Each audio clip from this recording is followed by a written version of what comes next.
November 19th, 1942. 6 kilometers west of Tiburba, Tunisia. Hauptmann Friedrich Schuler pressed his field glasses against his sun-scorched face and studied the dust cloud rising from the valley below. Through the heat, shimmer dancing across the desert floor, he counted 17 small vehicles moving in loose formation toward the abandoned French supply depot. The shapes were unfamiliar, distinctly un-European, almost comically proportioned with their square lines and exposed frames. "Herr Hauptmann," Unteroffizier Hans Weigert called from beside the camouflaged Kübelwagen. "Those are the American machines we've been hearing about. The ones their soldiers call jeeps." Schuler lowered the binoculars and allowed himself a thin smile. The vehicles looked like children's toys that had been stretched vertically, their tall profiles and boxy construction seeming almost deliberately inefficient compared to the sleek, low-slung Kübelwagen that had carried his reconnaissance unit across 300 kilometers of North African terrain in the past week.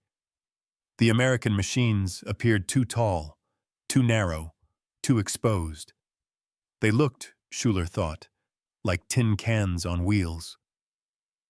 "They build vehicles the way they build everything else," he said, his voice carrying the weary confidence of a man who had survived 2 years of desert warfare. "Big, crude, wasteful. Look at those exposed engines, the high center of gravity. One good roll and they'll tear themselves apart." What Schuler didn't know, what none of the German reconnaissance units spread across Tunisia could have imagined that November morning, was that those ungainly American machines would become the most coveted prize of the Afrika Korps. Within months, German officers would risk their lives to capture these vehicles. Within a year, Wehrmacht generals would openly admit that they admired the Jeep more than any other piece of American equipment. The tin can on wheels was about to revolutionize German understanding of what a military vehicle could be. Schuler had arrived in North Africa in April 1941, part of the original 5th Light Division that would become Rommel's legendary Afrika Korps. He had driven Kübelwagens through the conquest of Cyrenaica, the siege of Tobruk, the desperate advances and retreats that defined desert warfare. He understood vehicles the way a sailor understands the sea. He knew that in the desert, where distances stretched to infinity and supply lines broke like spider silk, a vehicle's reliability mattered more than armor or firepower. The Kübelwagen beside him embodied German engineering philosophy.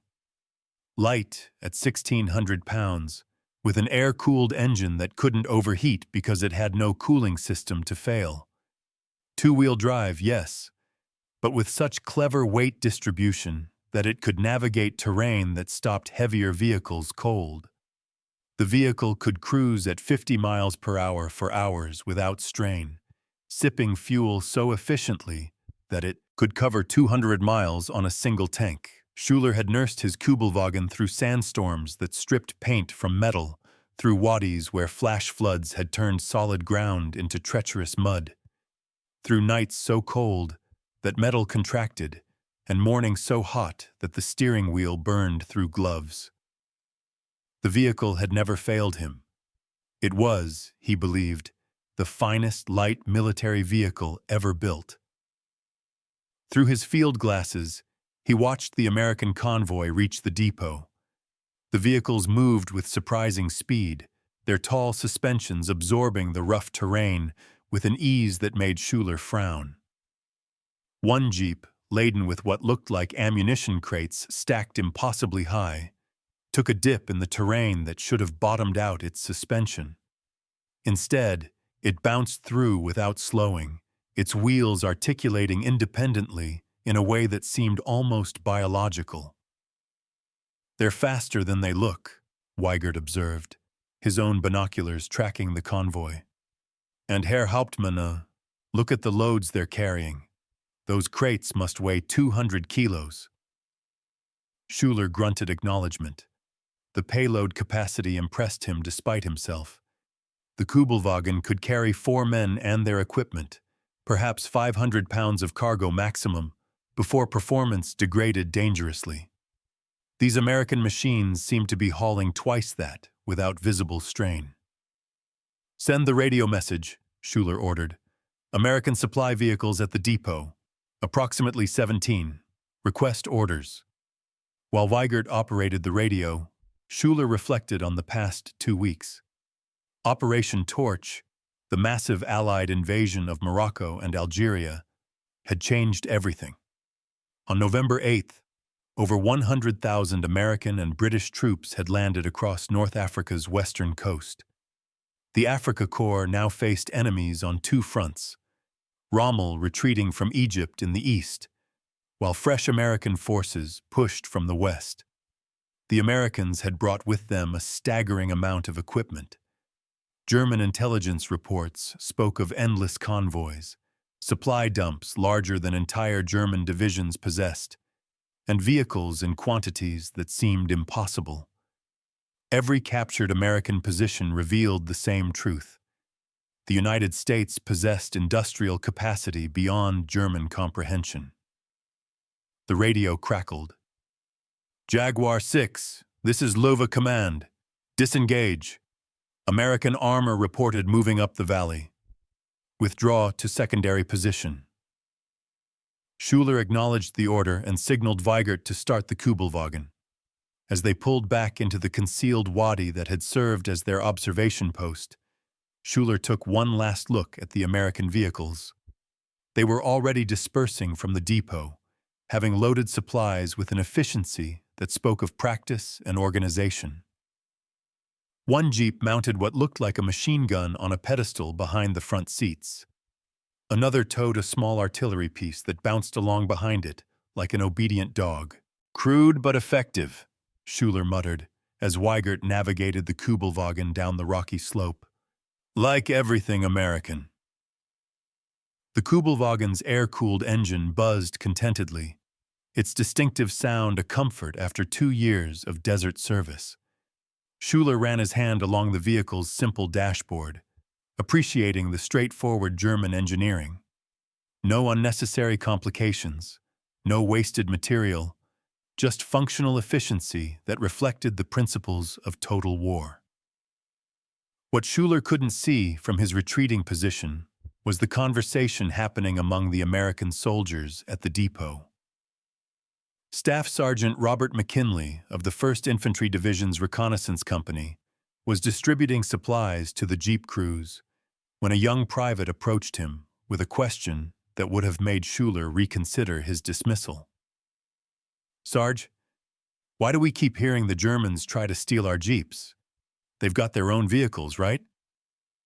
McKinley, a veteran of the North African landings who had already seen 3 weeks of combat, laughed. "Kid, wait until you see a Kraut Kübelwagen.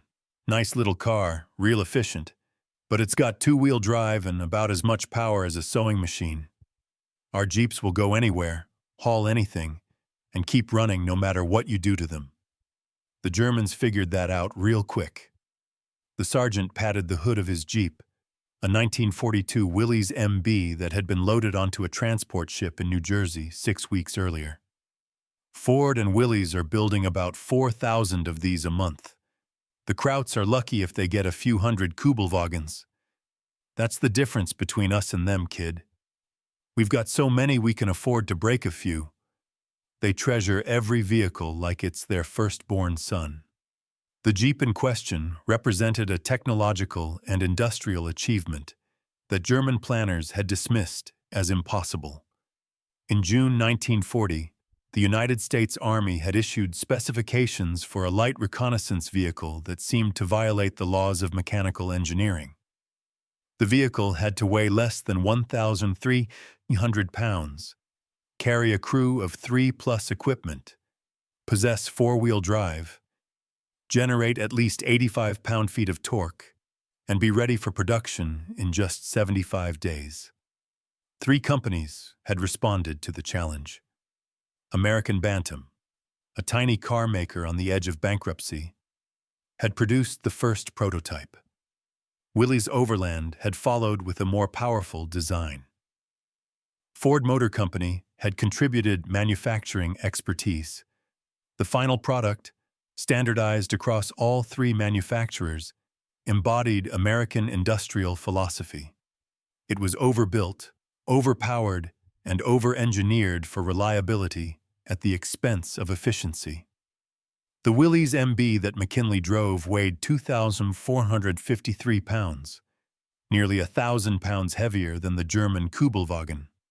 Its Go Devil four-cylinder engine produced 60 horsepower compared to the Kübelwagen's anemic 25 horsepower.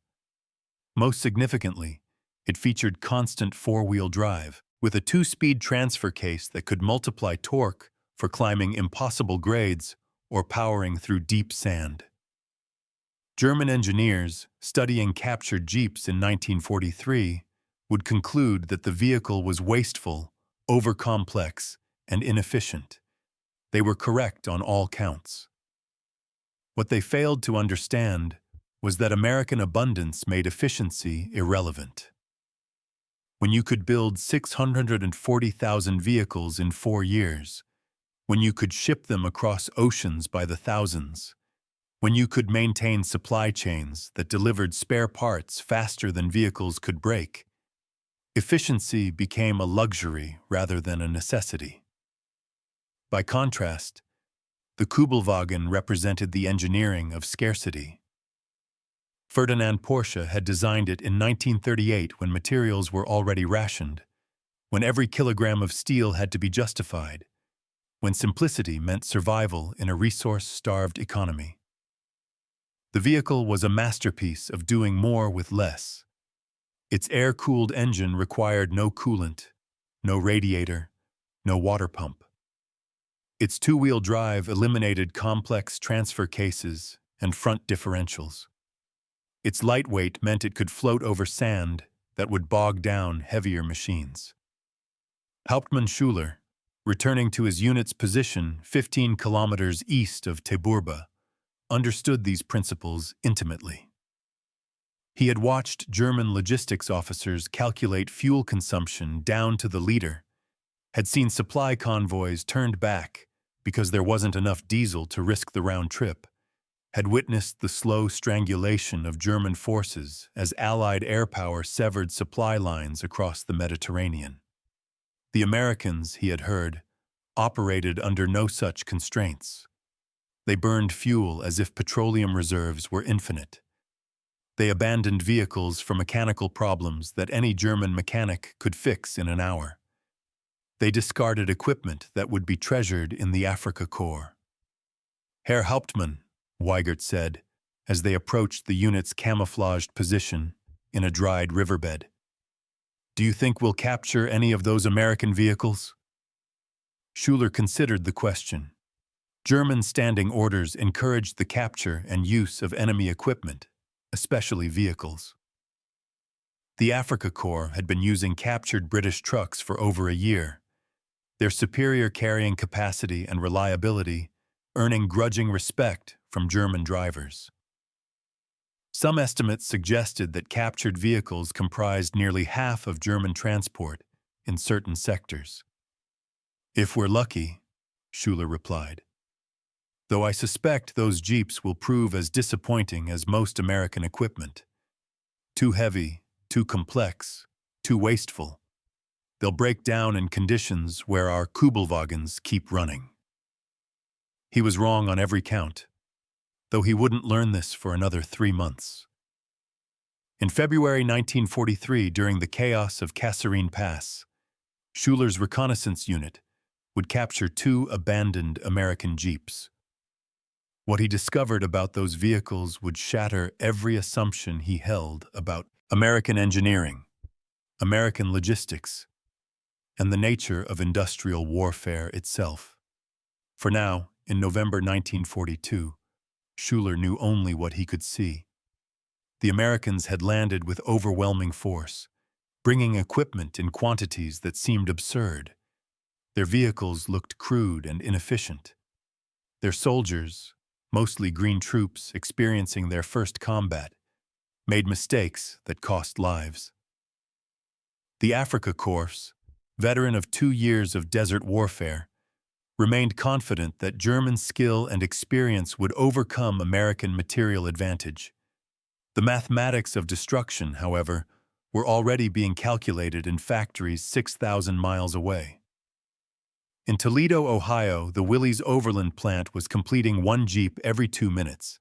In River Rouge, Michigan, Ford Motor Company had converted assembly lines to produce identical vehicles at the same rate. In Aberdeen, Maryland, the Army was testing Jeeps to failure, discovering that the vehicles could survive punishment that would destroy 3 Kübelwagens. Most importantly, in Washington, D.C., logistics officers were planning supply chains that would deliver parts, fuel, and replacement vehicles to North Africa faster than the Afrika Korps could count their dwindling resources. The American military had learned a lesson that would define modern warfare. Reliability mattered less than replaceability. Efficiency mattered less than abundance. Quality mattered less than quantity multiplied by industrial capacity. Hauptmann Friedrich Schüler, veteran of the desert, believer in German superiority, expert on vehicles, settled into his command post that November afternoon, convinced that the war would be won by skill and courage. The tin can vehicles he had observed that morning seemed to confirm everything he believed about American crudeness and wasteful engineering. He was about to learn that in modern warfare, the side with the most tin cans wins.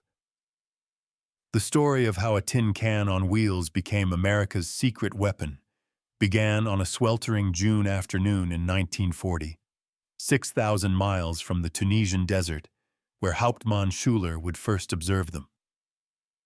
In a nondescript office building in Washington, D.C., Army ordnance officers were drafting specifications for a vehicle that violated every principle of military procurement. The requirements seemed designed to fail. The vehicle had to weigh no more than 1,300 pounds, yet carry 3 soldiers and their equipment. It needed 4-wheel drive, a wheelbase of no more than 75 inches, and a fold-down windshield for air transport. Most impossibly, the Army wanted working prototypes delivered in just 49 days, with production-ready vehicles following immediately after. "We're asking for a vehicle that defies physics," Major Robert Howie told the procurement board. "Light enough to airdrop, strong enough to tow artillery, simple enough to maintain in the field, and cheap enough to build by the tens of thousands. Gentlemen, such a vehicle doesn't exist." He was correct. It didn't exist yet. But in Butler, Pennsylvania, a desperate company called American Bantam saw the impossible specifications as their last chance for survival. Bantam had spent the 1930s trying to convince Americans that small cars made sense. Americans had disagreed, and by 1940, the company was weeks from bankruptcy. Harold Christ, Bantam's chief engineer, studied the Army specifications with the focused intensity of a man who understood this was his final opportunity. His company couldn't manufacture the vehicle if they won the contract. They lacked the facilities. But if Bantam could prove the concept worked, perhaps they could license the design. It was a desperate gamble built on borrowed money and borrowed time. Christ worked 18-hour days, sketching designs that sacrificed everything to weight reduction. He used the lightest materials available, eliminated every unnecessary component, and designed a vehicle that was more agricultural implement than automobile. On September 23, 1940, 49 days after receiving the specifications, Bantam delivered a prototype to Camp Holabird, Maryland. The vehicle weighed 1,140 pounds, over 500 pounds more than specified, but it worked. Army testers drove it through mud, sand, and across terrain that would have stopped conventional vehicles. It climbed grades that seemed impossible. Most remarkably, when it did get stuck, 2 soldiers could lift it free and continue. The army was impressed, but cautious. Bantam lacked manufacturing capacity. Moreover, the political reality of 1940 demanded that such a critical contract involve America's major automakers. In a decision that would haunt Bantam for decades, the Army invited Willys Overland and Ford Motor Company to submit their own designs, providing them with detailed specifications and allowing them to examine Bantam's prototype. What followed was a competition that would inadvertently create one of history's most successful military vehicles through an evolutionary process that combined the best ideas from 3 competing companies. Willys Overland's engineering team, led by Barney Roos, focused on power. Where Bantam had used a 45-horsepower Continental engine, Roos insisted on the company's own Go Devil engine, a 134 cubic inch 4-cylinder that produced 60 horsepower and 105 pound-feet of torque. The engine was agricultural tractor simple, with L-head valve design that sacrificed efficiency for reliability. It could run on low-grade fuel, tolerate abuse, and be repaired by any mechanic with basic tools. "We're not building a sports car," Roos told his engineers. "We're building a workhorse that has to survive soldiers who don't care about machinery. Make everything strong enough that it can't be broken by stupidity." Ford Motor Company brought something neither Bantam nor Willys possessed: manufacturing expertise. Ford engineers studied both competing designs and concluded that the Willys engine was superior, but the vehicle needed Ford's production engineering. They redesigned the frame for easier welding, standardized bolt sizes for simpler assembly, and created tooling that could produce thousands of vehicles per month. By November 1941, the 3 companies had produced over 4,500 test vehicles between them. The Army drove them through Death Valley, across Alaskan tundra, through Carolina swamps. They loaded them with twice their rated capacity. They rolled them down embankments. They dropped them from aircraft. The vehicles kept working. The final production model, designated the Willys MB and Ford GPW, combined elements from all 3 designs. Bantam's original layout, Willys's powerful engine, and Ford's production methodology merged into a vehicle that weighed 2,453 pounds, produced 60 horsepower, and could be manufactured at rates previously thought impossible for such a complex machine. While American engineers were perfecting their overbuilt reconnaissance vehicle, their German counterparts were solving a different problem with opposite constraints. In 1938, Ferdinand Porsche received specifications from the Wehrmacht for a military version of his Volkswagen People's Car. The requirements emphasized economy above all else. Germany, already mobilizing for war, couldn't afford to waste materials on military vehicles. Porsche's solution was elegant. The Kübelwagen used the Volkswagen Beetle's air-cooled engine, eliminating the weight and complexity of a cooling system. With just 25 horsepower from its 985cc engine, the vehicle compensated for weak power with extreme light weight. At 1,597 pounds, it weighed 850 pounds less than the American Jeep. More significantly, Porsche eliminated 4-wheel drive entirely. The complexity of transfer cases, front differentials, and drive shafts seemed wasteful when clever engineering could achieve similar results. He placed the engine in the rear, giving excellent weight distribution over the driven rear wheels. He designed the chassis with an exceptionally flat, smooth underbody that allowed the vehicle to slide over obstacles rather than climbing them. The result was a 2-wheel drive vehicle that could traverse terrain nearly as well as 4-wheel drive competitors. "Every kilogram of steel must be justified," Porsche told his engineers. Every mechanical component must serve multiple purposes. We cannot afford American wastefulness. The Kübelwagen that entered production in 1940 embodied this philosophy completely. It used the smallest possible engine, the simplest possible drivetrain, and the minimum materials necessary to function. In doing so, it created a vehicle that was remarkably capable within its limitations. German soldiers would drive Kübelwagens through Russian winters and North African summers. The vehicle's simplicity meant it rarely broke down, and when it did, repairs required only basic tools and minimal parts. But simplicity had costs. The Kübelwagen's 25-horsepower engine struggled with heavy loads. Its two-wheel drive, while adequate in most terrain, occasionally left it helpless in conditions where four-wheel drive was necessary. Its light construction, while enabling impressive cross-country performance, meant the vehicle was fragile compared to heavier alternatives. Most critically, German industry could only produce about 50,000 Kübelwagens during the entire war, barely 8% of American Jeep production. The contrast between these two vehicles revealed fundamentally different approaches to mechanized warfare. German engineering optimized for efficiency in a resource-constrained environment.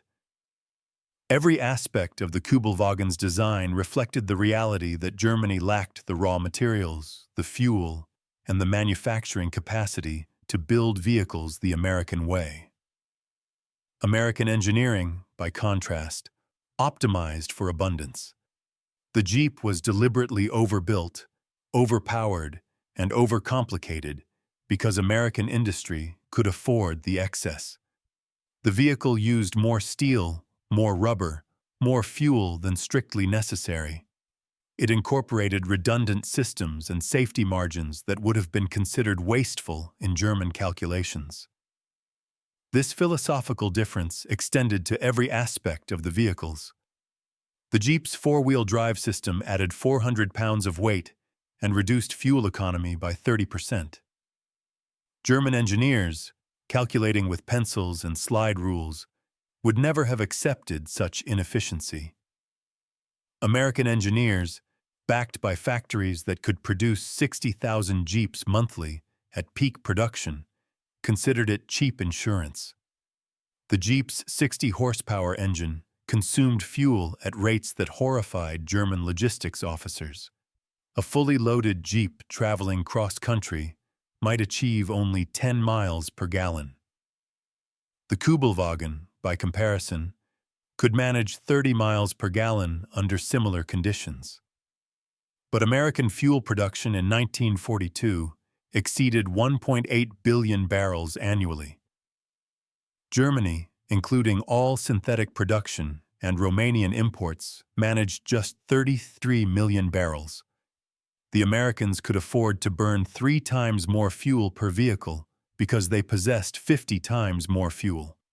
Even maintenance philosophies differed fundamentally. The Kübelwagen was designed to be repaired in the field with minimal tools. Its air-cooled engine eliminated dozens of potential failure points. Its simple construction meant most problems could be diagnosed and fixed by any competent mechanic.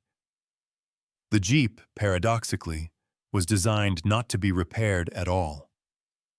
American logistics doctrine assumed that vehicles would be replaced rather than rebuilt.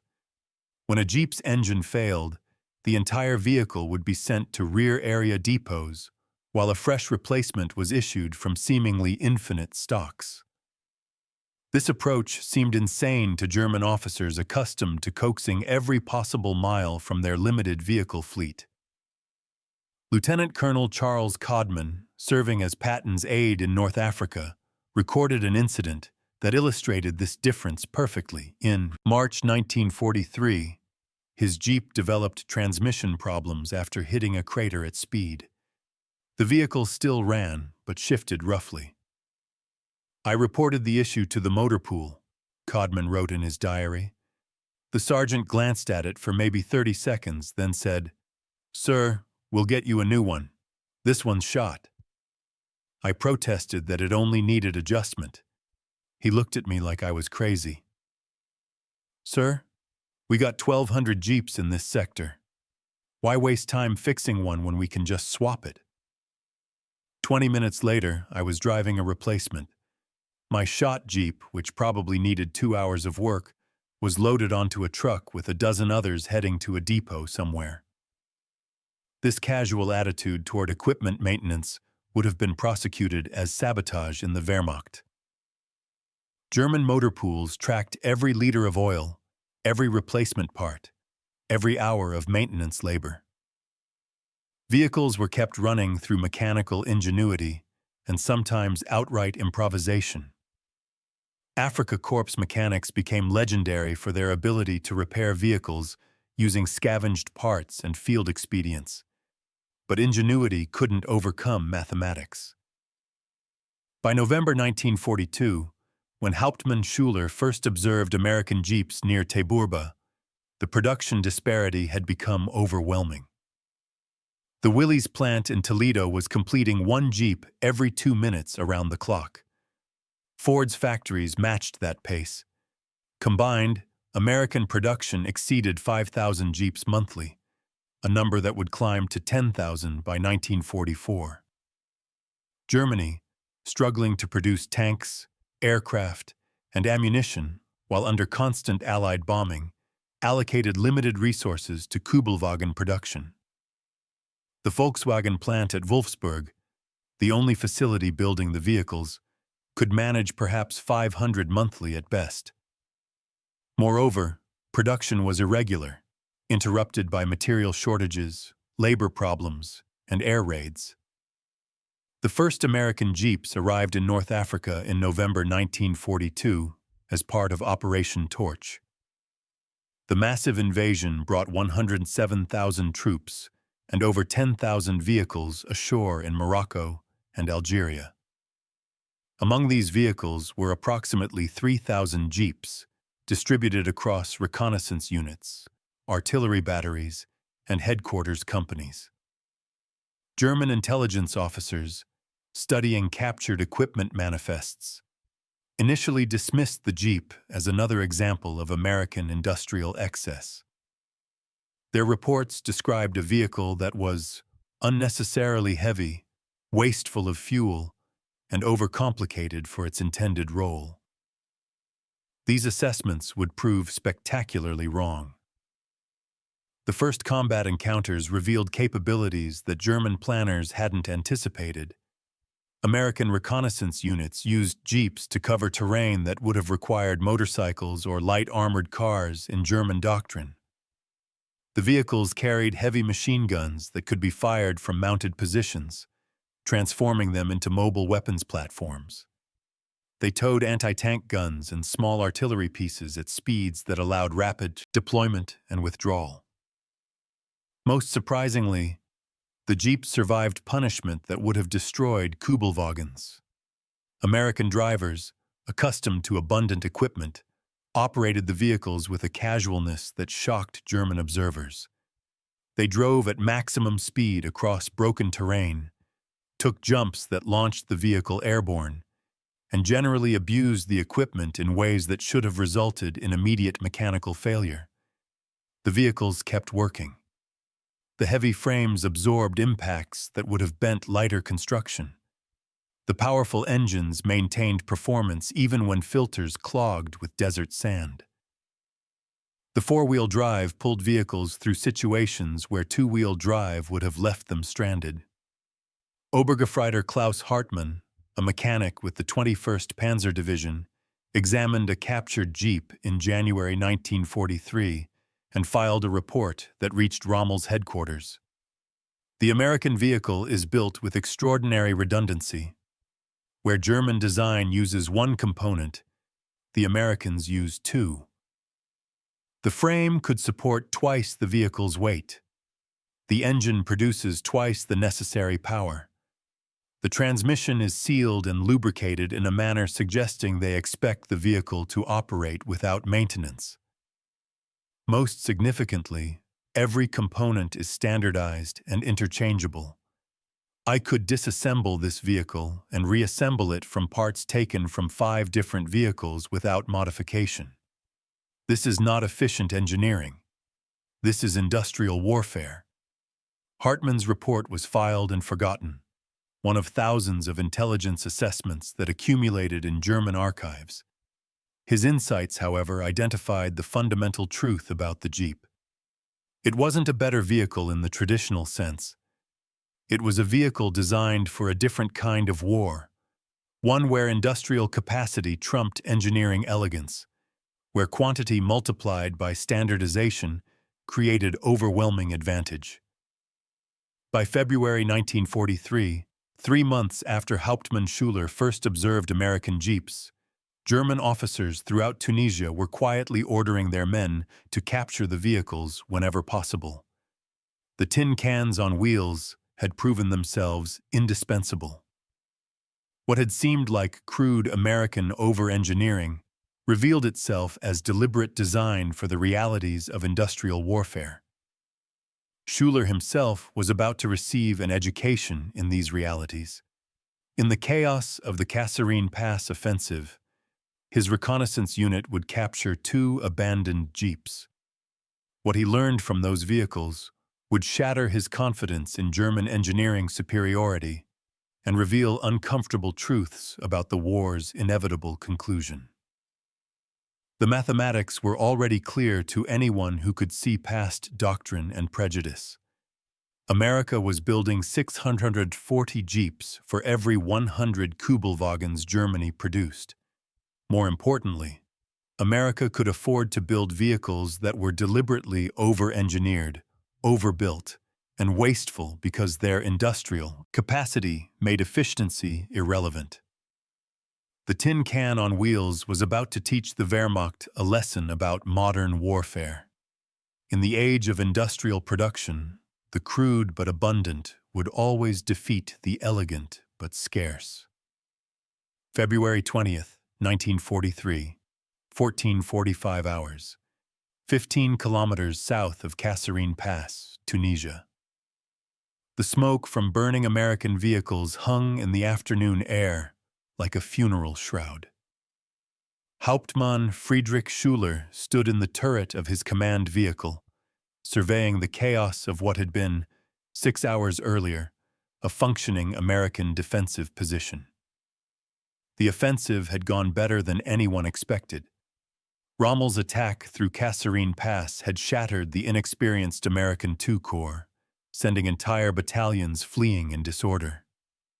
The valley before Schuler was littered with abandoned equipment, trucks with engines still running, artillery pieces with ammunition stacked beside them, supply dumps hastily set ablaze but incompletely destroyed, and jeeps, dozens of them, scattered across 2 kilometers of desert, like children's toys dropped by a careless giant. "Herr Hauptmann," Unteroffizier Weigert called up from the driver's seat. "Orders from division. We're to continue reconnaissance toward Thala. The Americans are regrouping, but they're disorganized. Hauptmann Schroeder's company reported capturing an entire fuel depot intact." Schuler nodded absently, his attention fixed on 2 jeeps approximately 300 meters to the east. Unlike most of the abandoned vehicles, these appeared undamaged. One still had its machine gun mounted. They sat side by side near what looked like a collapsed command post, their olive-drab paint barely dusty in the afternoon light. "Weigert, take us to those 2 American vehicles. I want to examine them."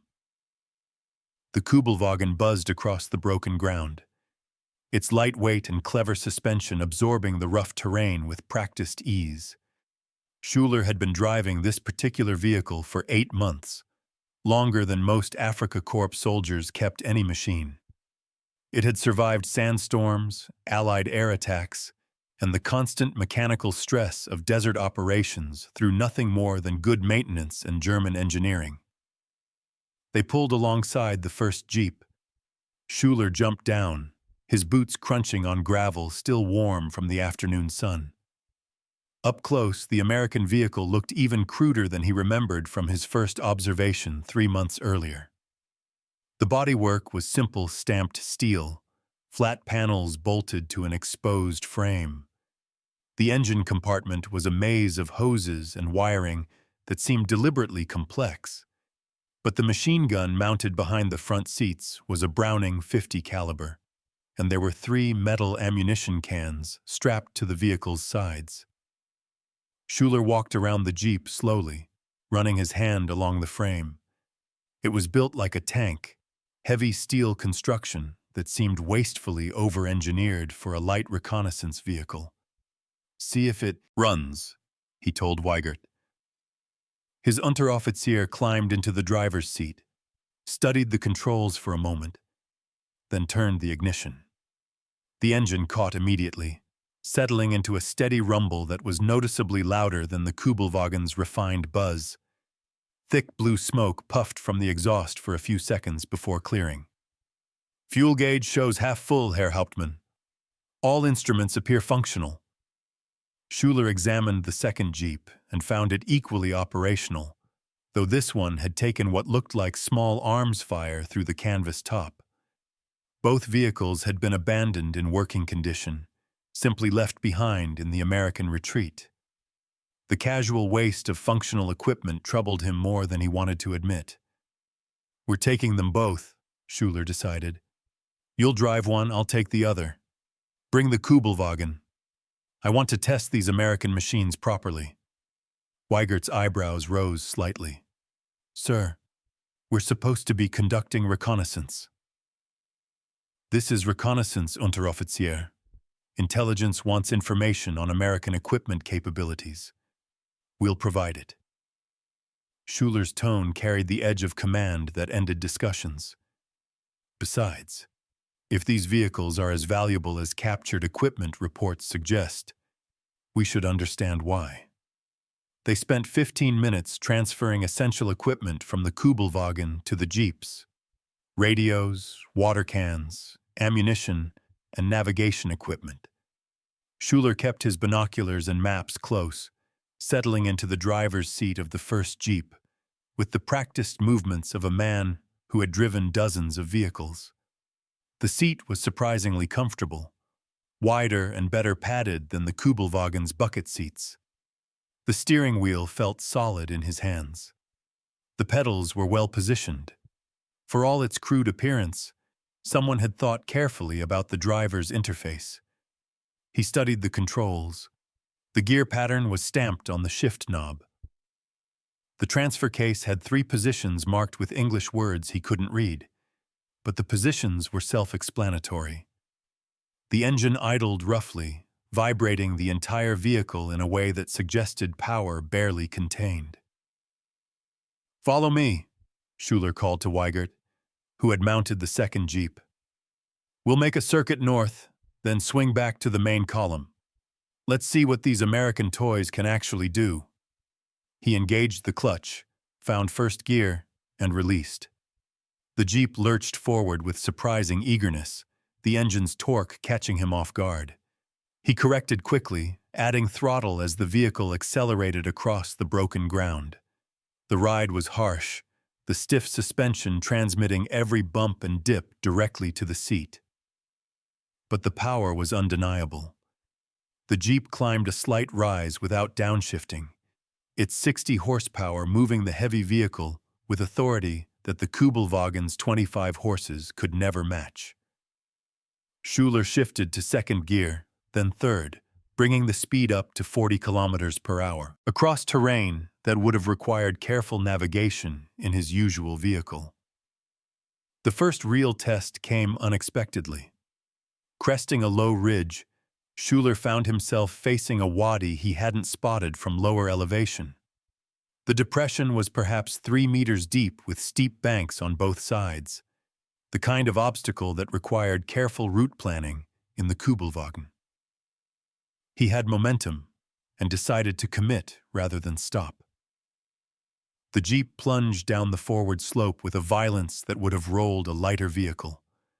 Schuler gripped the wheel, his stomach lifting as the front wheels left the ground for a moment, before crashing back down.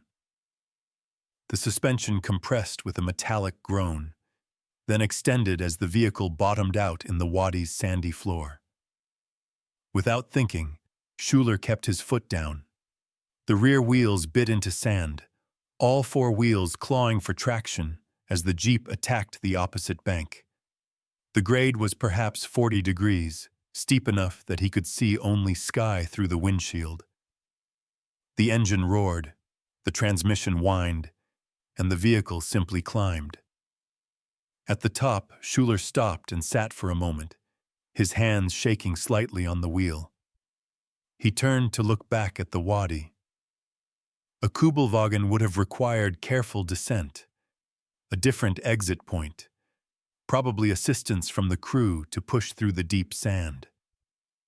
The Jeep had treated the obstacle as merely an inconvenience. Weigert pulled up alongside, his face showing the same surprise Schuler felt. Gott im Himmel, Herr Hauptmann. My vehicle did that same climb in second gear.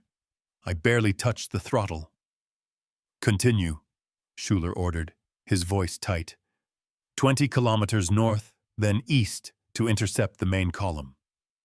They drove in loose formation across terrain that grew progressively worse.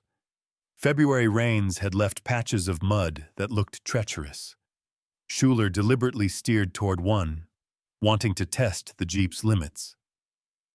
The Kübelwagen, following behind, driven by Weigert's assistant, Gefreiter Koch, carefully skirted the mud. The Jeep hit the muddy section at 30 kilometers per hour. Schuler felt the vehicle slide, the rear trying to step out. Then the four-wheel drive caught. All four wheels churned mud, the Jeep wallowing through what should have been an impossible bog. Brown spray flew from all sides. The engine never faltered. 30 meters of deep mud passed in perhaps 10 seconds, the Jeep emerging on solid ground with mud streaming from every surface but still running smoothly. Koch just radioed, Weigert called over, having pulled alongside again. He says the Kübelwagen would have needed to backtrack.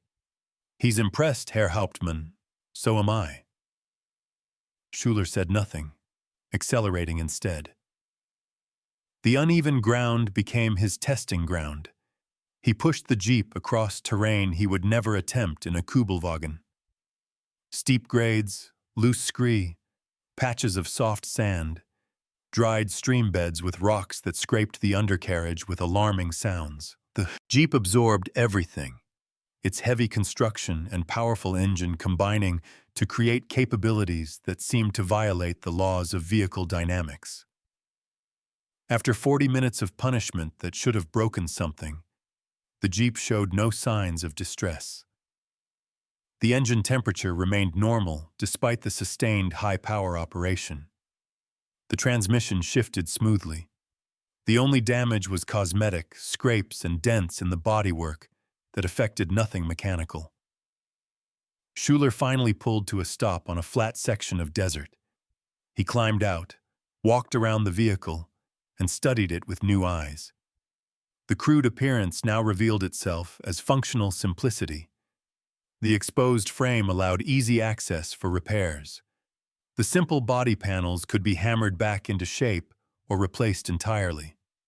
The mechanical components, while complex, were logically arranged and appeared robust enough to survive field conditions. Weigert approached, wiping mud from his face.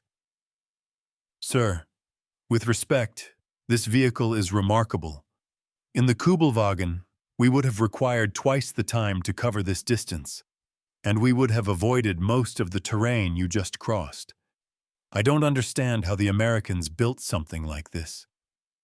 Neither do I, Unteroffizier. Schuler lit a cigarette with hands that were steady again, his mind working through calculations. The vehicle is wasteful. It uses more fuel, more steel, more rubber than necessary. It's overbuilt for its role. But in combat conditions, he trailed off, staring at the Jeep. In combat conditions, it works, Weigert finished. And it keeps working. Herr Hauptmann, look at this. He gestured to a data plate riveted to the vehicle's dashboard. Production number, This vehicle was manufactured in December 1942, 2 months ago. It was built, shipped across the Atlantic, driven through combat operations, and abandoned by Americans who knew they could get another one. They didn't try to save it because they don't need to. The realization settled over Schuler like ice water. He walked to where the Kübelwagen sat, Koch standing beside it looking uncertain. Schuler's vehicle, his faithful companion through 8 months of desert warfare, suddenly looked fragile.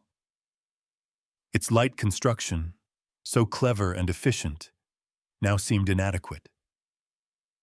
Its small engine, so fuel-efficient, now appeared underpowered.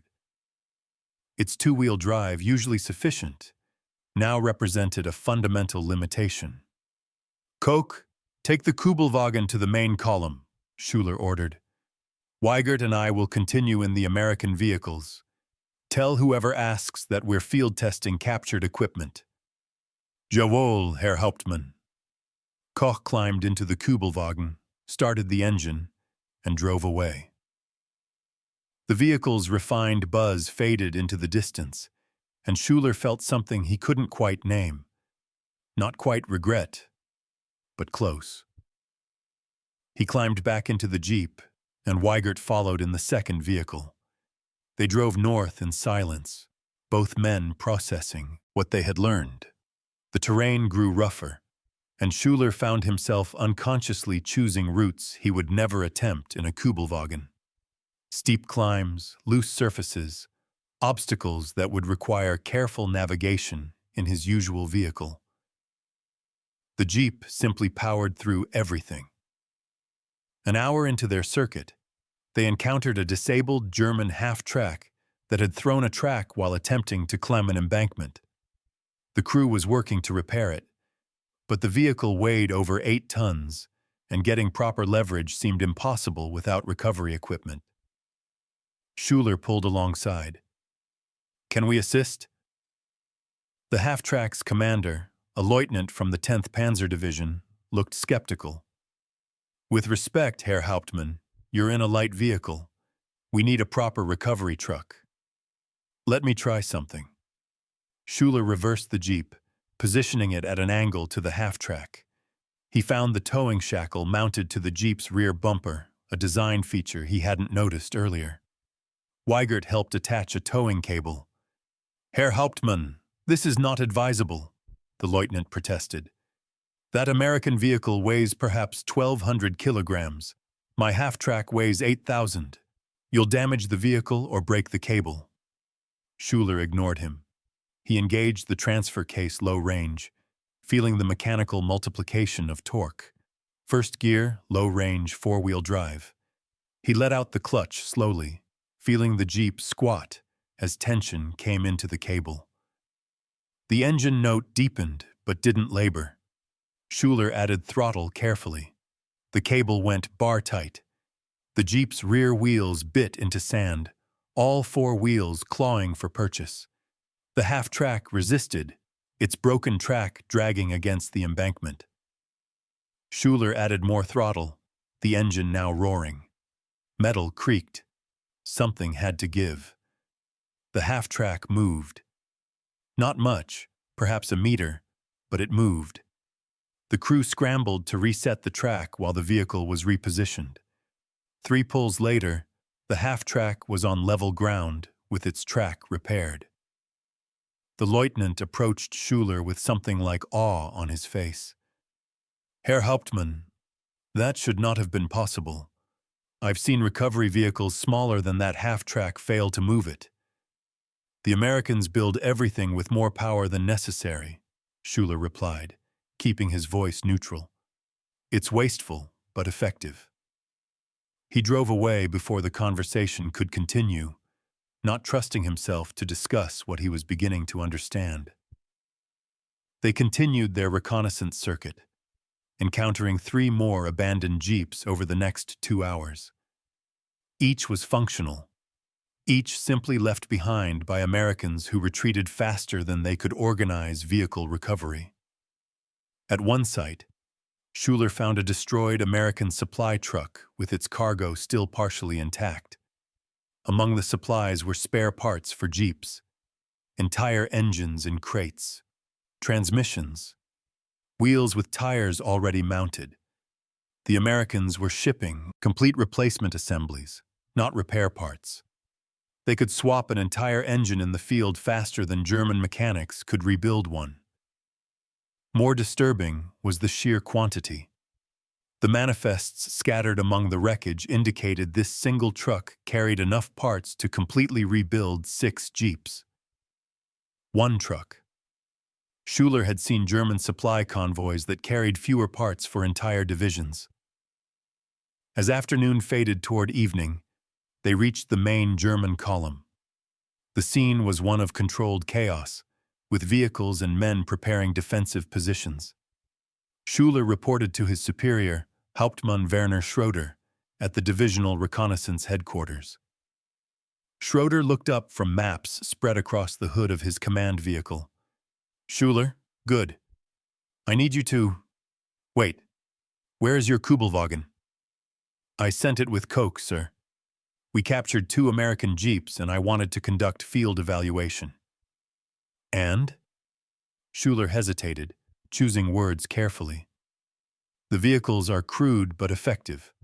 Overpowered, overbuilt, wasteful of fuel. But in field conditions, they significantly exceed Kübelwagen capabilities." Schroeder studied him for a long moment. "You sound like you're writing a report praising enemy equipment, Hauptmann." "Not praising, sir. Assessing honestly." Schuler gestured to where the 2 jeeps sat, caked in mud and showing dozens of new scrapes, but still running smoothly. "We drove those vehicles over terrain that would have destroyed a Kübelwagen. We used one to recover a disabled half-track. They consumed 3 times normal fuel, but accomplished tasks that would have required vehicles 3 times their size." "I see." Schroeder's expression was unreadable. "There's been a directive from division. All captured American vehicles are to be retained and distributed to reconnaissance and command units. Apparently, we're not the only ones who have noticed their capabilities. Generalleutnant von Arnim himself is reportedly using a captured jeep as his command vehicle." The information didn't surprise Schuler as much as it should have. He had spent 6 hours learning what other officers were discovering across Tunisia. The tin cans on wheels worked better than German vehicles in almost every practical application. "Sir, may I speak frankly?" Schroeder nodded. "The jeeps represent something more troubling than just superior vehicles. The Americans abandon them because they have unlimited replacements. We preserve our Kübelwagens because each one is precious. That difference..." Schuler struggled to articulate what he felt. "That difference suggests we cannot win this war. If they can afford to build vehicles this over-engineered and then abandon them in retreat, what does that say about their overall industrial capacity?"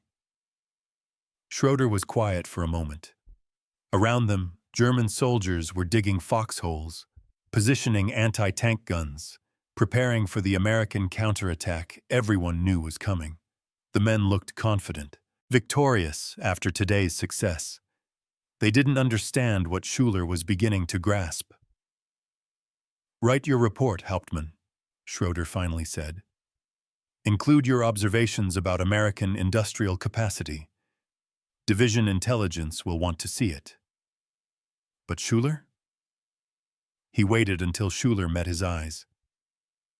"Keep such thoughts to yourself around the men. They need to believe we can still win." Schuler saluted and returned to his position. Weigert had already organized their captured jeeps, posting guards to prevent other units from appropriating them. In the gathering darkness, Schuler sat on the jeep's hood and lit another cigarette. "Herr Hauptmann," Weigert said quietly, settling beside him. "I've been thinking about what we saw today. All those abandoned vehicles. The Americans left behind more equipment than some German divisions possess in total, and they retreated knowing they would simply receive replacements. Yes. Then how do we defeat such an enemy? Schuler had no answer. He had spent the day learning that American engineering, which appeared crude and wasteful, was actually perfectly adapted to industrial warfare. The Jeep wasn't better because of superior design. It was better because American factories could build 640 of them for every 100 Kübelwagens Germany produced. Better because Americans could afford to make them overbuilt, knowing that reliability through redundancy beat efficiency through clever design when you had unlimited production capacity. Most devastatingly, the Jeep was better because Americans could abandon dozens in a single retreat, knowing that hundreds more were already on ships crossing the Atlantic. German soldiers would risk their lives to save a broken Kübelwagen because vehicles were precious. Americans left fully functional Jeeps behind because they were merely abundant. "I don't know, Weigert," Schuler finally admitted. "I don't think anyone knows." The cigarette burned down to his fingers, and he flicked it away. In the darkness, he could just make out the silhouette of his captured Jeep, mud-caked and battle-scarred but mechanically perfect. Tomorrow he would write his report. He would detail the Jeep's capabilities, its fuel consumption, its load capacity, its superior power-to-weight ratio.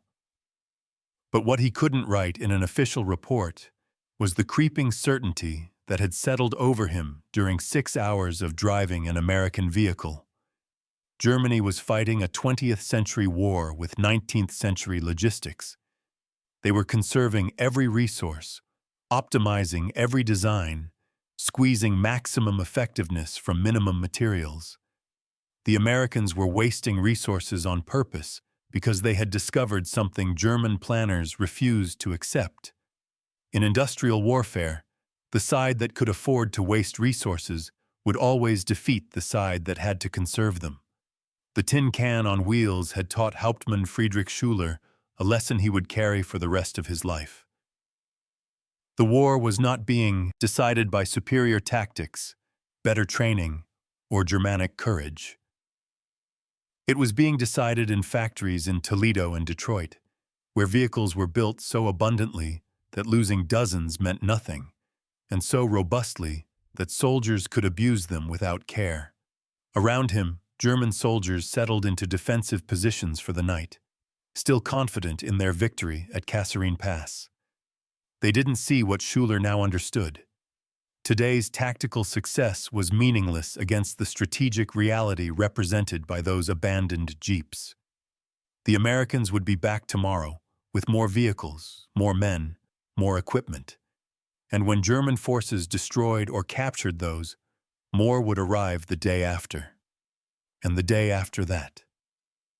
An endless tide of industrial production that made mockery of German efficiency and tactical brilliance. Weigert had asked how they could defeat such an enemy.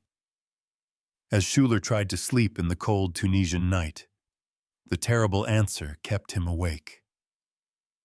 They couldn't. By March 1943, Hauptmann Schuler's report had circulated through Afrika Korps intelligence channels, one of hundreds of field assessments documenting American equipment capabilities. But his observations about industrial capacity resonated with officers who were witnessing the same truth from different angles. Oberst Klaus Baumgarten, commanding a Kampfgruppe near Mejez El Bab, recorded in his war diary, March 14th, captured American supply convoy today. Manifests indicate these 12 trucks were delivering routine resupply to one battalion. Contents included 47 Jeeps in crates, complete with spare engines. One battalion receiving 47 replacement vehicles in a single shipment. We receive 12 Kübelwagens monthly for our entire division. The mathematics of this war become clearer every day, and they are not in our favor. The realization spread like disease through the German officer corps in Tunisia. Every captured American position revealed the same pattern: equipment in quantities that defied German military logic. Vehicles abandoned not because they were damaged, but because recovery took longer than replacement. Supply dumps containing more material than entire German divisions possessed. General Major Fritz Krauss, captured in May 1943 after the final Axis surrender in Tunisia, told his American interrogators something that would appear in intelligence reports months later. "We knew we were losing when we stopped trying to save our vehicles and started trying to capture yours. A German officer who loses a Kübelwagen faces court-martial. An American officer who loses a Jeep gets a replacement by afternoon. That difference explains why you won and we lost." The Jeep's impact extended far beyond North Africa. In Italy, where German forces fought a desperate defensive campaign after September 1943, captured American vehicles became prized possessions among Wehrmacht units.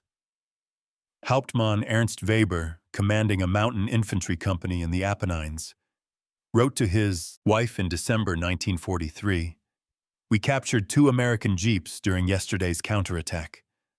The men celebrated as if we had taken an enemy strongpoint. These vehicles can climb mountain roads our Kübelwagens cannot attempt. They carry loads that would require trucks. Most importantly, they work." In 3 weeks of constant use, neither vehicle has required more than basic maintenance. Meanwhile, our remaining Kübelwagens break down weekly despite our mechanics' best efforts. The pattern repeated across every theater where German and American forces clashed. In Normandy, after D-Day, German troops discovered that Allied vehicles outnumbered German ones by ratios that made resistance seem futile. Oberst Heinrich von Luttwitz, commanding the 2nd Panzer Division, reported in July 1944, "Allied vehicle columns stretch for kilometers. Jeeps serve as scout cars, command vehicles, ambulances, weapons platforms, and general transport. We estimate the Americans have deployed more Jeeps in Normandy than we have Kübelwagens in all of France. When we destroy 10, 20 arrive the next day." Soviet forces, receiving over 50,000 American Jeeps through Lend-Lease, provided their own assessment. Marshal Georgy Zhukov, in his post-war memoirs, wrote, "Without American trucks, Studebakers, and Jeeps, we would have had no way to move our artillery and half our infantry. The Americans gave us the mobility we needed to destroy the Wehrmacht. Stalin knew this, though he never admitted it publicly." The Germans attempted to adapt.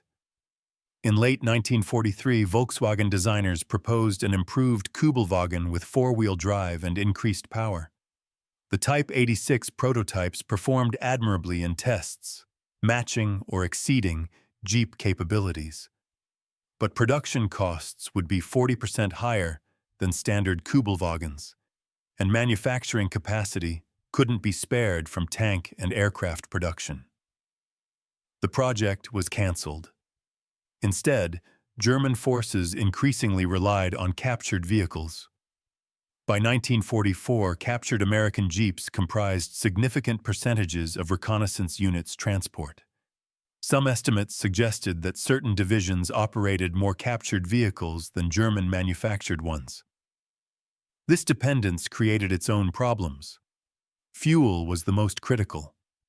Jeeps consumed gasoline at rates that stressed German logistics. A Kübelwagen traveling 100 kilometers might use 10 liters of fuel. A Jeep covering the same distance could consume 30 liters or more when driven hard. German fuel shortages, already crippling by 1944, made operating captured Jeeps a luxury that drained precious resources. Maintenance presented different challenges. American vehicles were designed for replacement, not repair. When components failed, the solution was to swap entire assemblies rather than rebuild individual parts. This required supply chains stocked with replacement engines, transmissions, and electrical systems. German forces attempting to maintain captured jeeps struggled to source parts, resorting to cannibalization and improvised repairs that would have horrified American mechanics. Yet despite these difficulties, German soldiers preferred captured jeeps to their own vehicles whenever possible. The superior power, four-wheel drive, and robust construction made them invaluable for units operating under desperate conditions.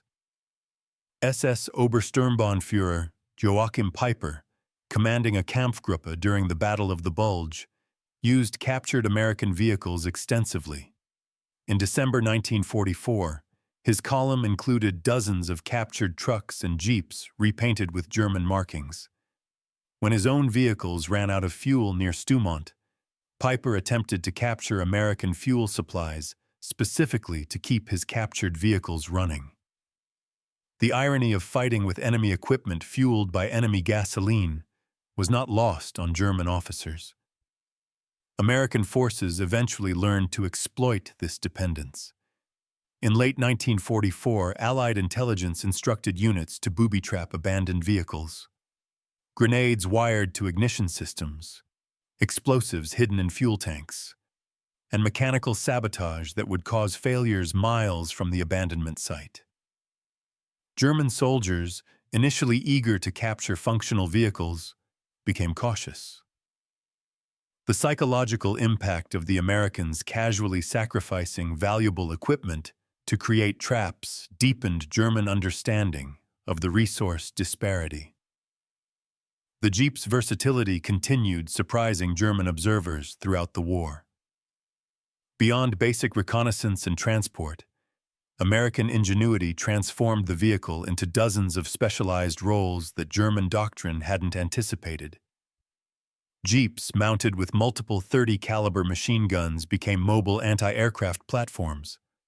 Lieutenant Karl Dietrich, a Luftwaffe pilot shot down over Belgium in September 1944, reported, "I was strafing an American column when 3 jeeps stopped and opened fire with machine guns. The volume of fire was astonishing. I took multiple hits and had to crash land. Later, as a prisoner, I saw these vehicles up close. 4 .30-caliber machine guns mounted on a pedestal behind the driver. One vehicle had firepower exceeding a light flak battery. Jeeps equipped with stretchers became ambulances that could reach wounded soldiers in terrain that stopped conventional ambulances.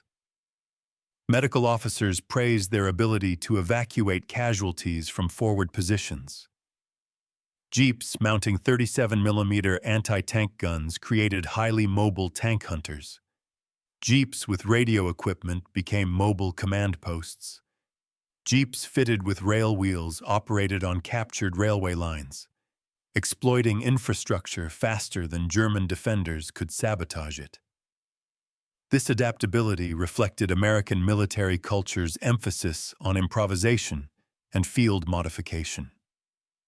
German military doctrine relied on purpose-built vehicles for specific roles. Americans built general-purpose vehicles and modified them as needed. The Jeep's simple, robust design made such modifications straightforward. Generalleutnant Hans Speidel, Rommel's chief of staff in France, observed this phenomenon directly. In his post-war memoir, Invasion 1944, he wrote, "American soldiers treated their vehicles as tools to be modified, not sacred machines to be preserved. We watched through binoculars as they welded armor plates to jeeps, mounted increasingly heavy weapons, even created improvised armored cars. They experimented constantly, discarding unsuccessful modifications and spreading successful ones through informal channels. This organic innovation happened faster than our formal development processes could respond." The psychological impact of the Jeep extended beyond its tactical capabilities. For German soldiers, the vehicle became a symbol of American abundance and industrial might. Every encounter reinforced the same message: the enemy possessed resources without limit. Gefreiter Otto Kessler, captured in the Ardennes offensive, told American interrogators. We would fight all day, destroy maybe 10 American vehicles, capture a few more. Exhausted, we would dig in for the night, feeling we had achieved something. Then morning would come and you would have twice as many vehicles as the day before. It was like fighting a hydra. For every vehicle we destroyed, 2 appeared to replace it. Eventually, you understand this cannot be defeated.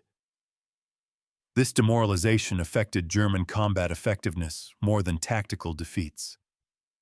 Soldiers who believed victory was possible fought with determination even when outnumbered. Soldiers who understood they faced inevitable defeat fought with desperation or not at all. The Jeep, ubiquitous and seemingly infinite, embodied the inevitability of German defeat. By early 1945, with Germany collapsing under pressure from all sides, captured American vehicles comprised significant portions of German transport. Units retreating through the Rhineland operated mixed fleets of German and American vehicles, the latter often better maintained than their own. The final irony was that some German units surrendered driving American Jeeps they had captured, repainted, and used for months. Oberst Gerhard Müller, commanding a Kampfgruppe that surrendered near the Ruhr in April 1945, reported that 60% of his unit's vehicles were captured American equipment. We had 23 vehicles total. 14 were American, including 8 Jeeps. Our men preferred them to our own vehicles despite the fuel consumption. They were simply more reliable under field conditions. Post-war assessments by German military analysts acknowledged what frontline officers had learned through experience. A 1946 report by former Wehrmacht logistics officers, compiled for American intelligence, stated, "The Willys Jeep represented American military philosophy perfectly. It was not the most efficient vehicle by German standards. It was not the most economical. It was not the most elegant design. But it was available in unlimited quantities. It was robust enough to survive abuse, and it could be operated by minimally trained personnel." These characteristics made it superior to German vehicles in practical application, despite theoretical disadvantages. The report continued with devastating honesty. German military planning assumed that wars would be won through superior tactics, better training, and more efficient use of limited resources. American planning assumed that wars would be won through overwhelming material superiority and industrial capacity. The Jeep proved the American assumption correct. In modern warfare, crude abundance defeats elegant scarcity. Soviet military observers reached similar conclusions. A 1947 Soviet Army technical assessment of Lend-Lease equipment noted, "American Jeeps provided capabilities that Soviet light vehicles could not match. Their four-wheel drive, powerful engines, and robust construction allowed operation in conditions that stopped GAZ-67 vehicles. Most significantly, American production and supply chains meant vehicles were always available. Soviet units operating American equipment maintained higher operational readiness than units with Soviet vehicles." The British, who had used Jeeps extensively throughout the war, conducted their own post-war analysis. A 1946 War Office report concluded, "The Jeep's success derived not from superior engineering, but from appropriate engineering for industrial warfare. British designers might have produced more efficient vehicles. American designers produced vehicles that could be manufactured by the hundreds of thousands and maintained under field conditions by average mechanics. This was the correct approach for modern warfare." By war's end, over 640,000 Jeeps had been produced by American factories. They had served in every theater, under every climate, in every conceivable role from reconnaissance to ambulance to improvised armored car. German forces had captured thousands, operated them extensively, and learned hard lessons about industrial warfare's realities. The Kübelwagen, elegant and efficient, had been built in quantities of just over 50,000 units. It had served adequately in its intended role, but scarcity meant each loss hurt German operational capability. When a Kübelwagen broke down, units waited for repairs or replacements that might never arrive. When a Jeep broke down, Americans simply requisitioned another from stocks that seemed inexhaustible. Hauptmann Friedrich Schüler, who had first observed Jeeps in November 1942, with contemptuous dismissal, survived the war and eventually settled in West Germany. In a 1967 interview for a German military history journal, he reflected on his experiences. "I spent February 20th, 1943, learning that we had already lost the war. The Jeeps I captured that day taught me that American industrial capacity operated on a scale we couldn't comprehend. They built vehicles designed to be abundant rather than efficient. They could afford to make them over-engineered because they had unlimited manufacturing capacity. We couldn't compete with that philosophy because we were fighting a different war entirely." He paused, then added, "The tragedy is that our leadership never accepted this reality. They kept believing that German tactical brilliance and soldier quality could overcome material disadvantage. The Jeep, crude and wasteful by our standards, proved them wrong. In industrial warfare, the side with more factories wins. Everything else is theater." By 1945, that lesson had been written in abandoned Jeeps across Europe, Africa, and the Pacific. The tin cans on wheels, initially dismissed by German officers as crude American engineering, had become the most captured vehicles of the war. Their ubiquity, their reliability, and most devastatingly, their abundance had taught the Wehrmacht an unforgettable lesson about modern warfare's nature. Quality multiplied by scarcity loses to quantity multiplied by industrial capacity. The elegant Kübelwagen, optimized for efficiency, had been defeated not by superior design, but by overwhelming production. The crude Jeep, wasteful and overbuilt, had won through simple mathematics that German planners refused to accept until too late.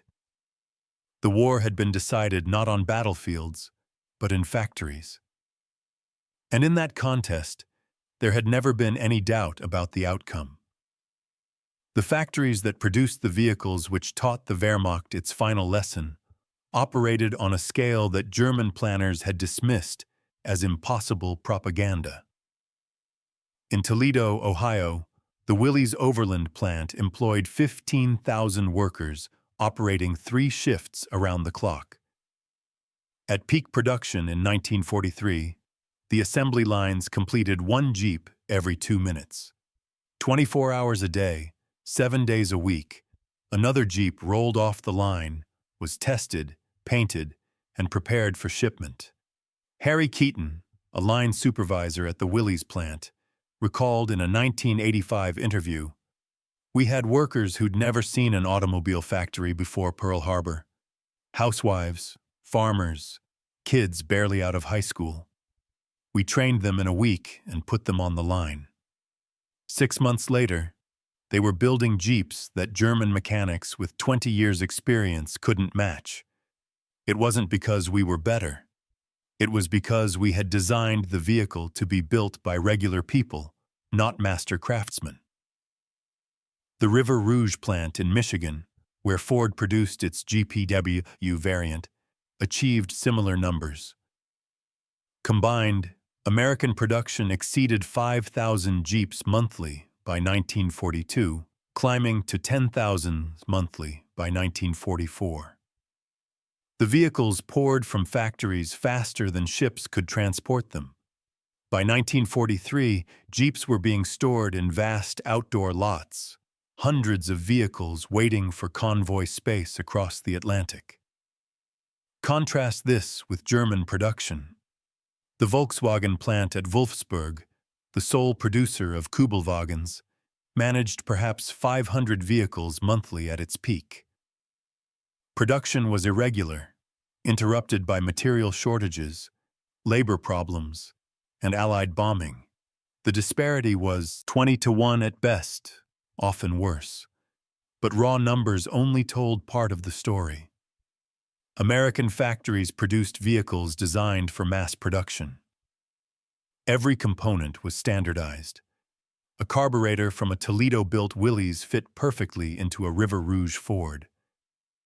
Parts were interchangeable not just between vehicles from the same factory, but between vehicles manufactured on different continents. This standardization meant that mechanics in Tunisia could repair Jeeps using parts shipped from California or New Jersey without modification. German manufacturing, by contrast, produced vehicles with subtle variations between production runs. Kübelwagens built in 1942 used different components than 1944 models. Parts often required fitting and adjustment. Master mechanics could make things work, but the system couldn't scale to support hundreds of thousands of vehicles. The logistics pipeline that supported Jeep operations revealed even more staggering disparities. American supply doctrine assumed that 15% of vehicles would be non-operational at any given time due to maintenance or damage. This wasn't considered a problem because replacement vehicles arrived faster than damaged ones could be repaired. The system was deliberately wasteful because waste was cheaper than efficiency. Captain Thomas Morrison, a supply officer with the 1st Infantry Division, recorded in his diary, May 1944, received notification that 47 Jeeps are being written off as combat losses this month. Division quartermaster asked if we need replacements. I requested 50 to maintain margin. Approved without question. 50 Jeeps will arrive next week. In Germany, losing 47 vehicles would be a catastrophe requiring months to replace. For us, it's routine paperwork. German logistics operated under opposite assumptions. Every vehicle had to be preserved at all costs. Units deployed recovery teams to retrieve damaged vehicles under fire. Mechanics performed miracles of improvisation to keep vehicles running. Spare parts were hoarded like gold. Yet despite these heroic efforts, German vehicle availability steadily declined throughout the war. The fuel consumption disparity multiplied the advantage. A Jeep traveling 100 kilometers consumed approximately 25 liters of gasoline under field conditions. A Kübelwagen covering the same distance used perhaps 10 liters. German planners saw this as proof of American wastefulness. They calculated that their vehicles were 2.5 times more efficient. What they failed to calculate was that American petroleum production exceeded 1.8 billion barrels annually by 1944. Germany, including all synthetic production and Romanian imports, managed 33 million barrels. The Americans could afford to operate vehicles that consumed 3 times more fuel because they possessed 60 times more petroleum. The math was brutal and inescapable. Werner Schmidt, a German petroleum allocation officer captured in 1945, told his interrogators, "We calculated fuel efficiency to the milliliter. We tracked every liter issued to every unit. We court-martialed officers who couldn't account for fuel consumption. Meanwhile, you were burning more fuel to keep your vehicles warm overnight than we allocated to entire battalions for operations." That's when I understood we had lost. You could afford to be wasteful because you had everything. We had to be efficient because we had nothing. The human cost of this disparity manifested in countless small ways that accumulated into strategic defeat. German reconnaissance units, forced to conserve fuel, missed opportunities because they couldn't range as far or move as quickly as American counterparts. German commanders, dependent on precious vehicles, positioned themselves conservatively. German logistics, stretched to breaking, failed to support operations that might have succeeded with adequate transport. American units, by contrast, operated with casual abundance that shocked captured German officers. When U.S. Army historian Hugh Cole interviewed Wehrmacht generals after their surrender, he found universal agreement on one point.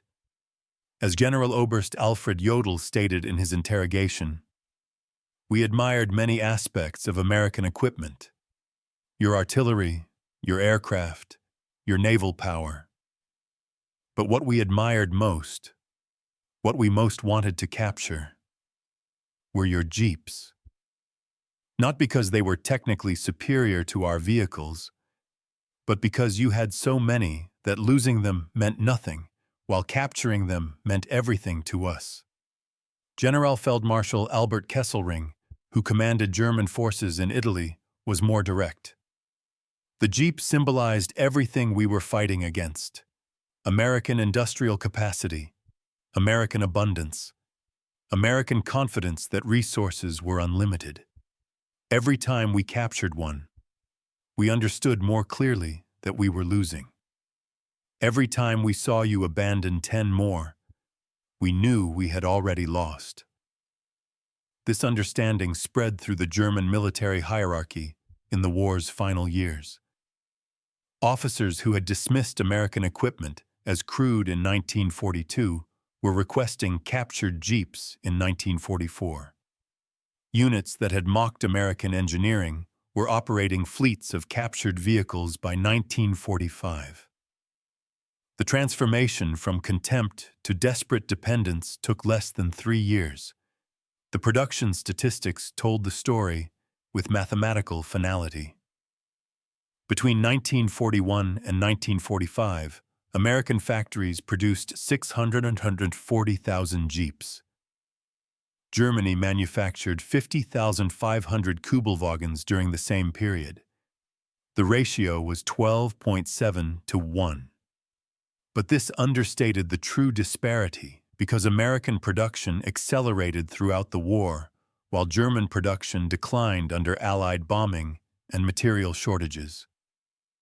In 1944, the peak year for both countries, America produced approximately 145,000 jeeps.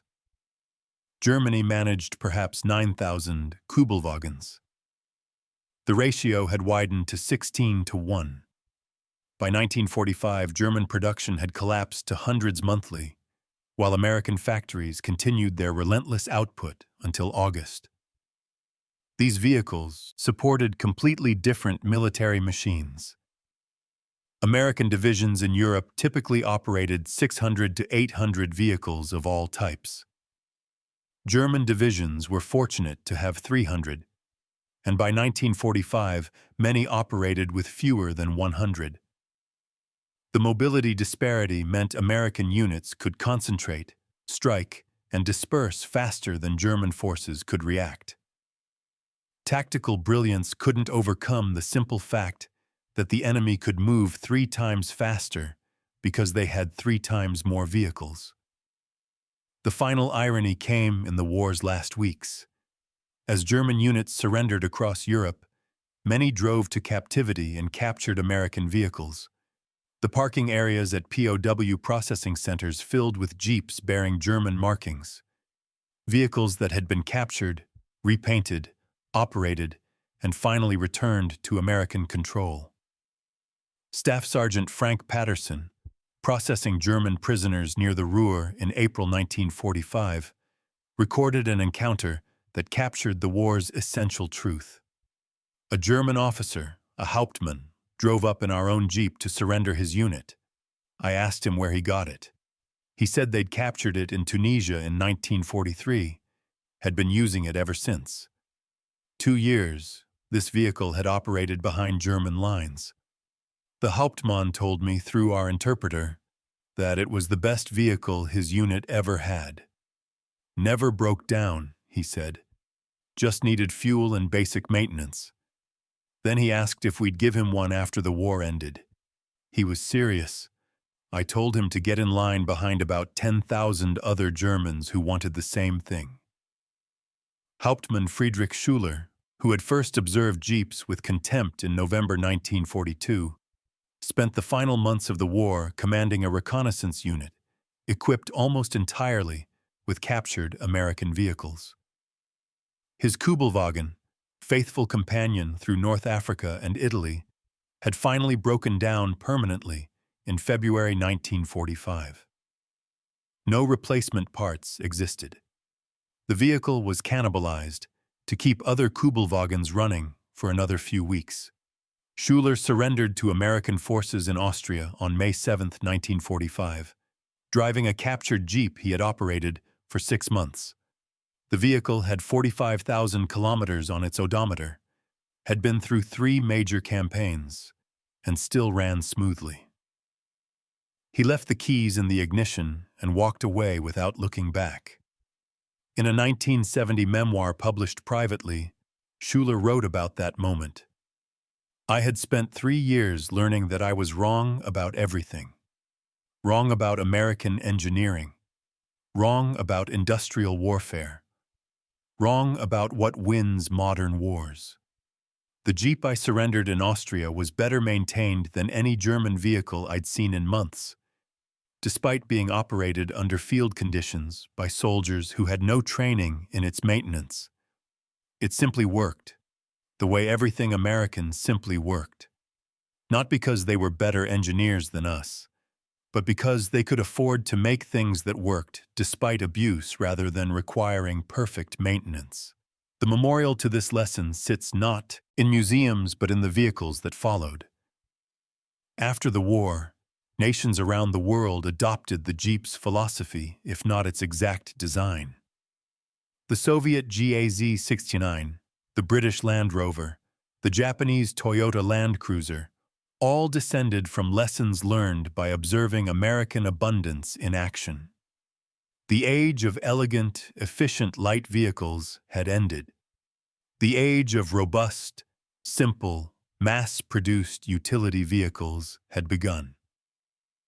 The Kübelwagen remains a masterpiece of efficient design, beloved by collectors who appreciate Ferdinand Porsche's engineering genius.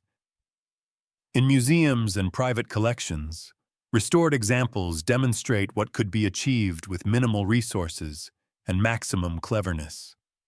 They represent a philosophy of engineering that valued efficiency above all else, but they also represent a losing philosophy. In the final accounting, the elegant Kübelwagen lost to the crude Jeep not because of inferior design, but because of impossible mathematics. 50,000 vehicles, no matter how efficient, cannot defeat 640,000 vehicles that are merely adequate. Efficiency cannot overcome abundance when the disparity reaches certain levels. The lesson extended far beyond vehicles. It applied to aircraft, ships, weapons, ammunition, food, fuel, and every other material necessary for modern warfare. Germany had optimized for efficiency because efficiency was necessary for survival with limited resources. America had optimized for abundance because abundance was possible with unlimited resources. In industrial warfare, abundance wins, always, inevitably, mathematically. November 19, 1942. Hauptmann Friedrich Schüler had stood on a ridge above Taburba and watched 17 American jeeps move through the valley below. He had smiled at their crude appearance, their wasteful design, their obvious inefficiency. He had called them tin cans on wheels and predicted they would prove as disappointing as all American equipment. He had been wrong about everything except the tin can description. They were tin cans. Crude, simple, mass-produced tin cans built by the hundreds of thousands. But in modern warfare, the side with the most tin cans wins. The pencil pushers in Washington, who had specified an impossible vehicle in June 1940, had understood something that took German officers years to learn.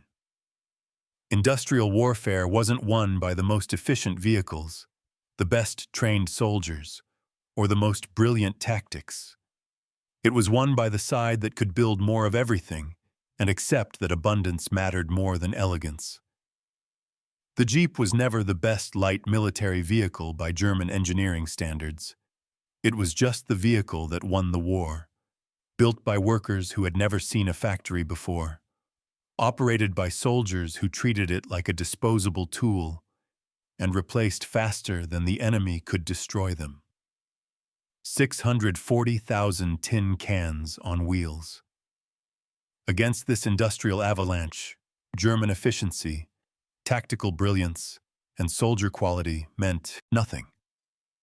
The mathematics had been decided before the first shot was fired. The Americans had simply taken longer to build their victory than the Germans took to lose. The tin cans won. Everything else was epilogue. If this story of medical warfare revealed something you never learned in school, you're exactly where you need to be. We uncover the hidden truths of World War II, not the famous battles everyone knows, but the invisible advantages that actually determined who won and who lost. Hit subscribe and turn on notifications.